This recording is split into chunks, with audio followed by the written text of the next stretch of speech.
One very common anti-nuclear narrative that I see a lot in social media is that we don't know what the effects of radiation are. So small amounts of radiation might be really, really scary because we don't know what the effects are. And the truth is, we really do. Here's an example right here. This person is saying, Fukushima only just released toxic water waste, and we have no idea of its impact yet. And that's not uncommon, particularly when it comes to the Fukushima water. It's a very small amount and people are afraid of it. Like, well, who knows what it will do?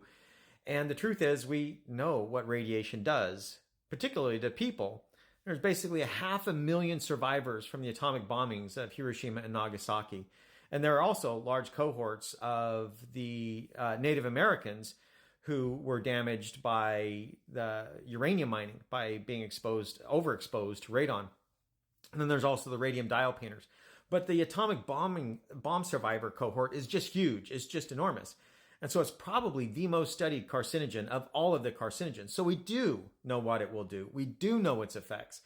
What is unknown is the probabilistic nature of it. In other words, if you got a large dose of radiation, a large enough dose so that your cancer probability increased by 0.1%.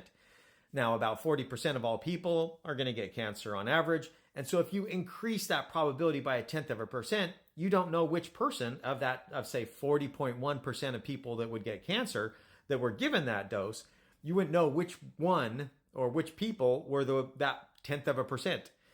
That's the unknown of it. And that can be really scary in and of itself, that you don't know, right? The fact that you probably live your entire life and not have cancer and never notice it, that's not as scary as thinking you might get it.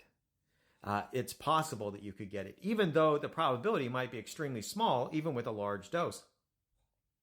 And so that can be really scary, particularly when it comes to Fukushima, right? You don't know. And so if you don't know, that can be really scary. The funny thing is that the amount of water that's released from Fukushima is small compared to just any of the operating nuclear reactors there in China. China is really complaining about it because, they eat the fish that comes from the same water, but any one nuclear power plant in China is releasing far more than that every year. The issue is the dose. It comes down to the dose. The risk is in the dose. It's not in the unknown. The risk is in what's known as dose. How much radioactivity or how much radiation have you been exposed to? That's where the risk is, and it's something that's easily measurable, and you can calculate it for things like this, and you can be extremely conservative and still come up with extremely safe doses. So the narrative is very compelling, right? You don't know. What if you get cancer? That can be really scary. So thanks for watching the video. Hope you liked it. Have a good day.